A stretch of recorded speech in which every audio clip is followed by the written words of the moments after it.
suggested lots of unusual plays, lots of breaks going both ways during this game. What's your message to the team after this win? Yeah, I mean, no two games are the same. There's some stretches of really good football, and then the obvious inconsistency that we're seeing. So that's what we're trying to remedy. But I'm really proud of them for finding a way to win and coming across the country against a really well-coached team with good players. I thought their front on defense gave us some issues, and then their quarterback, that receiver, returner, and the running back were really noticeable for them. So you give them credit, but I'm really proud of the way the guys found a way to win. That sideline interference call could have been a real game changer. It was hard to follow what was going on. That was on me. It's BS by me. I'm usually, really aware of that stuff, and I was trying to watch the routes on the other side of the field, and the best way to see them are on the board. And my feet were in the white, but usually get a little grace there. And so and he's not wrong for calling it. It's the first time it's ever happened. It can't ever happen again. So unfortunate, but that's 100% on me. I take full responsibility. I owe the players. It's first. Other questions in the room? Coach Doug Parrish, football organically. What was your overall assessment of the game? Found a way to win. It's hard to win. Got a lot of respect for Wake Forest. Their coaches, they do a fantastic job, and I'm really proud of our players for, there's some guys that stepped up big, obviously offensively. Fernando running and throwing, and he still can be better, which is exciting to see. A number of different receivers rolling through there. We moved the ball really well, especially in the first half. We had all these yards, but we got to put the ball in the end zone. So the red zone touchdowns, we got to score more touchdowns, which brings us to the kickers. I'm really extremely proud of those guys. 4 for 4. I think we were 30 and 38 for Derek, and 54 times 2. Were they both 54?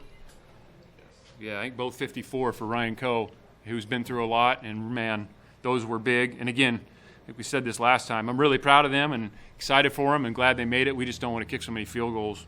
Defensively, played really well in stretches, and then late in the game, especially that fourth, we didn't tackle well. That drive, we tackled really poorly. But I'm really proud of a number of guys. Obviously, Noel had another pick, which was a great play, and then Hunter Barth had a couple sacks. He caused a fumble on kickoff, which we scooped and scored, Miles Williams. And then Liam Johnson coming in and having a huge interception. And so really proud of those two guys for stepping up in the absence of Cade, who's a guy you just don't really replace, but those guys did a heck of a job. Really proud of them. Coach, so Fernando threw the ball 40 times in the first half. Wake Forest is susceptible to, opposing passing attacks. Was that something that you game planned around, or was that more of like the ebb and flow of the game itself? Yeah, the second. We want to run the ball. We need to run the ball better. We think we should be able to. Obviously, we're struggling on some things right now. There's also some good runs in there, but it seems like in the run game, it's kind of one thing. On this play, it was one guy. On this play, it was another guy. And so we just need to have more rhythm in the run game because Fernando can really throw, and he was, 40 of 56. He's accurate. He can throw. That's effective. But, even late in the game, you got to be able to run the ball. We don't want to be that one-dimensional, ideally. But today, we need it to be. And I just wanted to know if there was an update on Cade's status. Nothing yet. Any other questions in the room? All right, we'll go to Jeff Ferrato on Zoom. Go ahead, Jeff. Justin, could you talk a little bit more about Coe and sort of how impressive it was that he was able to do this given what he's been through? Yeah, really impressive for anybody. And it's also, it's not like we're putting him in to kick the 28-yarder. And I'm just proud of that guy for continuing to stick with it through some tough times. And, Derek's done a really good job for us as well. And, for Ryan to come in and hit 2 54-yarders, that's big time. And we knew he could do it. We've seen it. I bet you've seen it if you've been at practice at all in the spring and the fall. So it's not surprising. And it's really a testament to him and those specialists. And, Ryan Longwell works with those guys. And, the snapper and the holder as well. It was just a really well-oiled machine, and really proud of all those guys. Do you think that maybe some of the pressure was taken off him because all he was doing was kicking the real long ones, which, no one's necessarily expecting about 1,000 of those? Yeah, I think he is, though. You know, I think taking the pressure off would be able to go in there and hit the singles. You know, we're asking him to go in there and hit the home run, and he did it, man. Two 54-yarders, and he's kicking off really well. I mean, most every time that ball's going into or through the end zone. So I'm really proud of that guy for, you know, showing the perseverance and the toughness, and that's a hard position because everybody knows, you know, how you're performing. It's not like D tackle or guard, and sometimes it's a little muddy and you're not quite sure if they're doing their job or not. With those guys, I mean, everybody knows. It's like playing corner. You know, everybody knows how you're playing. If I can follow up real quick, you got your 2 wide receivers finally in the 11th game of the season, or whatever it is, 9th game of the season. Can you just talk about what they were able to do and how they helped?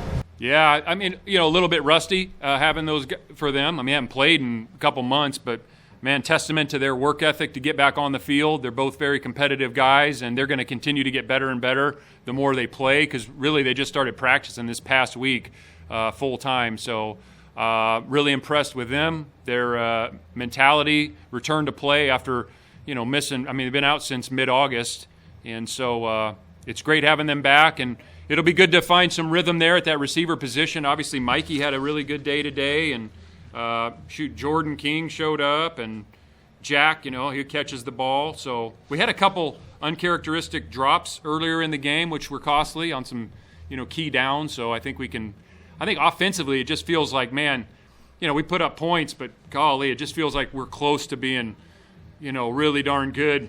A little bit better in the run game, some critical plays, some red zone touchdowns, and all of a sudden we're feeling really good about the offense. So it'll take a team effort. Thanks. Steve Crowder, SF Chronicle. Justin, congrats on the win. Tuesday in your news conference we talked about if it's a one-score game in the fourth quarter, how do you handle that? How do you react to it? So it's 39-36 and Wake Forest has the momentum. Do you have to say anything for your form if they just kind of keep it on their own that this is not going to be the 5th game like the previous 4 were, this is going to be a win? Yeah, I think when you start concerning yourself about what might happen, you know, in 15 minutes or 30 minutes or at the end of the game, you're not really focusing on what you need to be focusing on, which is, okay, what's the call? What's my assignment? What's my technique? I'm going to go do that to the best of my ability because that's going to give us the best chance to get the result we want. So it's really taking the focus off the result of the game and putting it on the right here, right now, not what happened last play or last week or a month ago, and not what might happen in 30 minutes or 40 minutes. It's literally being in the moment. So I'm really proud of the guys for doing that because there was some ebb and flow there, and they went down and got a touchdown. They got a stop, and we had a 3 and out. We had to punt to them, and then guys made a huge play. And so I'm just proud of them for staying in the moment and competing all the way to the end. Thomas Dunn, right for California. Justin, you mentioned his name earlier, but what steps has Hunter Barnes taken from the spot snaps he took last year, both as a special team contributor and now out here as an inside linebacker making plays over the field? I would say confidence, trust in his preparation, experience, all those things. I mean, I think it all matters. And like I said before, you know, Cade went down, and it was kind of a team effort there. But Hunter's, boy, in the last month or so, it's just been noticeable. You see him on special teams, how he runs down on kickoff and all the other special teams he plays on, and then he gets in there at linebacker, and he was a factor today, and it just says a lot because, I mean, the guy came here as a safety, you know, probably didn't play as much early on in his career as he would have hoped. He was really good on special teams, and that's usually a great first indicator if a guy might be able to help you on offense or defense is can he do something on special teams, and he did. And then coming into this year, you know, it's probably not ideal for him, but the reality is there's 2 guys in that room that are really, really, really good players. I mean, elite players. And unfortunately, Cade went down today, but Hunter and Liam were ready to go, and, you know, they're a big part of the reason we won. And a quick follow-up. Against NC State, you took a 12-point lead and would like to take an extra point. Today, you had a 12-point lead and it looks like you go for 2. What influenced the change there, and how does that continue going? It's all based on, I mean, there's a lot of context to that. There's clock situations. There's the matchup between our offense, their defense, our offense. I mean, it's you know, do we think we can stop them? Do we like the 2-point play? There's just a lot of context. And then there's analytics that'll give you a recommendation. So we take all that in and make a decision. Last question for Coach will be Emmanuel Macedo, Daily Cal. Good evening, Coach. First time you're above 500 since September. How are you feeling, and how are you going to keep the team energized moving into the last rest of the season? Well, I think they're energized because we only get so many chances to play. Obviously, came out today energized. I thought Wake Forest was energized as a competitive game. There was a lot of momentum swings. We need to do a better job capturing and sustaining momentum. And I thought there were some key drives in that game where, on either side of the ball, if we could have got I think they had a 4th and 10 late in the game. I mean, we got to find a way that's a stop we got to get, because boy, you can really change the outcome of the end of the fourth quarter, the second half of the fourth quarter with a stop there. Same thing on offense. Getting one of those first downs that's much needed, or like we keep saying, is put the ball in the end zone as opposed to kick those field goals. And all of a sudden that there's 12 points spread there between kicking field goals and scoring touchdowns. So I think the guys are going to be energized. They know there's a lot more that can be done, and playing confident, but also the self-awareness to know we can be much better. All right, thanks, Coach. All right, thanks.